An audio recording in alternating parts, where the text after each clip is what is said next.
So I try to learn, and I try to do, I ask to my brother-in-law to help me with the computer, the system to do the invoices, and I try to help him.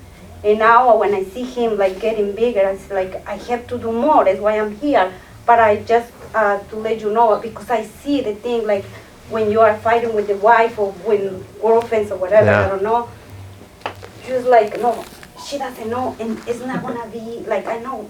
It's another job for you guys to try to show us like you can do it, and we can trust you, but you have to be patient with us. Yeah. Because it's not easy, because we think about our kids too when they were little. Yeah. What if we don't have enough food? What if you don't pay the mortgage or whatever? So I just want to let you know, like, keep going, because this is going to get you big. And they're going to see, they're going to be so proud. But the first thing, don't expect them to be proud of you. Be proud of yourself. Yes. Because it's the first thing I told my son. Don't expect your dad to be proud of you. Be proud of yourself. Because if you do, you go out, but you are doing something like you don't feel like good. Yeah. Doesn't matter if your daddy see you like getting big. Get big for yourself. Yeah. Not expect because everybody is gonna be like, oh, maybe he can do because he's gonna do it because he's dead. He's helping him. But now. Like, we have to take the opportunities like now, like my brother Cruz is doing, and I'm so proud of him. Yeah, we all are. I'm here, but I'm a woman, and maybe it's like not important for you guys, but I just want to tell you my side of the... Yeah. Thank you. Very important. Letty, you led into something there that most guys don't think about. Because in our minds, we have it all figured out. You gotta have a good support system behind you. It's huge, right? And the women behind us are really what keep us powered forward. Yeah. My wife is an awesome human being. She is always empowering me to do more. But I can't say there's not fear in there, right? Because change is scary, right? Especially when you're not the one running the ship. It's kind of, I remember first time we were in Florida together, my wife and I, we rented one of those jet skis, right? And I was, like, she's gonna get on the back, we're gonna have a hell of a good time, I'm gonna whip around, have a good time. Yeah, it didn't work so well. She did not like that one bit.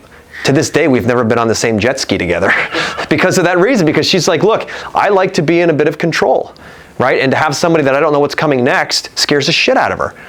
It's no different than what Letty just talked about. Like, you guys are in control of these businesses. They can make or break you in a heartbeat. They see that. They think of the things that are needed in the house and keep a light going.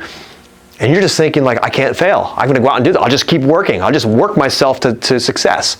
They see the back, they're like, I just want my husband present with me. When you're here, I want you here. Yeah. You shut the business off and come home. Talk to me like you're here, like it always was before when we first met, right? Focus on the kids. Be there for them as well. But this business just keeps taking more and taking more from us. And then we don't want it to fail, so we'll do whatever it takes to keep our head above water. And the first thing we rob from is our families. And the wives can see it. They can smell it. We're not smart enough to figure that out. That's the problem. We're not smart enough. And they see it like, man, this is not the person I wanted to get married to. This is not the world I wanted to be in. They're willing to tolerate a lot, more than we probably could as men. But we have to be connected to that as well, empathetic with their position. All they're trying to do is keep everything together. So go home after this week and hug your wives and just say thank you for being there. Yeah. Thank you for all the support, because if they're back home nagging constantly all over you, it's pulling you down too. But if they know that you understand their position as well, and you're cognizant of it, and you're empathetic toward it, not just like, shut up, woman, I don't want to deal with that shit now. Yeah. You start focusing on with their position, what this means for them. Now they become your biggest support system. Yeah. With that behind you, nothing is impossible. Go ahead. One of the things that I told my wife, because she now answers the phone and everything, I was like, I do this for you guys and my kids. I told her, everything I do is for y'all, but I see you part as a business, like being in the business. And she said, well, I don't see myself being part of business. I see it as your thing. Mm-hmm. And I always had a lot of backlash from her. Like, I would ask her, can you do this, can you do that, to help us out? And she's like, no, because that's always your thing, I want to do other things. Yeah. So I was struggling whenever that was going on. So after we talked a lot, and I said, I think if we put our efforts together, and I started changing myself to do certain things whenever I got home to focus with her, and started helping our relationship and started helping my business out Yeah. too. So I can understand all that. Because women, they want to help, but they also want to know where they stand in this big thing called life. What is their role? Are they just there to be helpers? They want to have their own identity too. Yeah. They want to be able to make their own money. They want to know if something happens to you that they can survive and keep the family going too. So how do we empower them with our businesses? Not just have them do stuff for us like a little secretary. Like Life insurance. there you go. But how do you empower them as part of a team? If you want a family dynamic, how do you empower them so they know when they win or when they aren't winning, when they need help?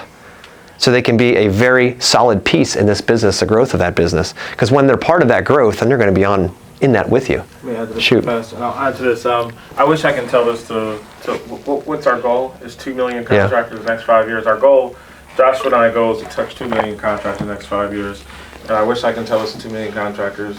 What I found out, and it was very tough, your business and your family are two separate entities. And the problem is, we as business owners, we start telling this lie, and I'm not saying you're a bad person, we all do it. We tell this lie and say it's for us, it's for us, it's all for us, when it really is for you. The business is for you. Like, that's your goal, that's your baby. What you gotta do is you gotta make sure your wife, your family, you need to be for them. The hell with the business. You gotta, you'll become really successful the moment you turn the business off and turn them on, turn the business off and turn them on. Like, you'll become more successful beyond your dreams when you learn how to turn it on and turn it off. Like, it's amazing how that works. And Yep.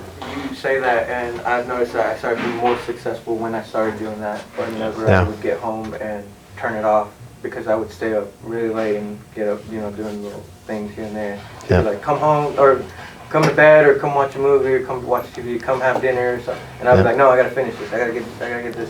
Yep, yep. So that, what you said, it has really worked and helped Absolutely. my relationship too. Because that's why we do it, right? We do it for our families.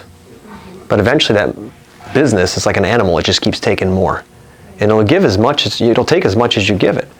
It'll just keep feeding. It'll just keep feeding constantly. It'll take all of your time. So when you're with your family, and I was guilty as hell of this, I'd be there with my kids, and I'm spending time with my kids, and I'm on my phone texting with somebody or emails, like, what's going on? I got to make sure I get this out today. I'm not present with them. I'm physically there, but I'm not mentally present with them. And I think, fast forward that, my kids are 14 and 12. It's only another few years. They're going to be driving, college, all that stuff. I only get 18 summers with them. Think about it, 18 summers to spend with them where I have their attention, their focus, and their actual, they still think I'm cool. And I'm going to give that to somebody else for money?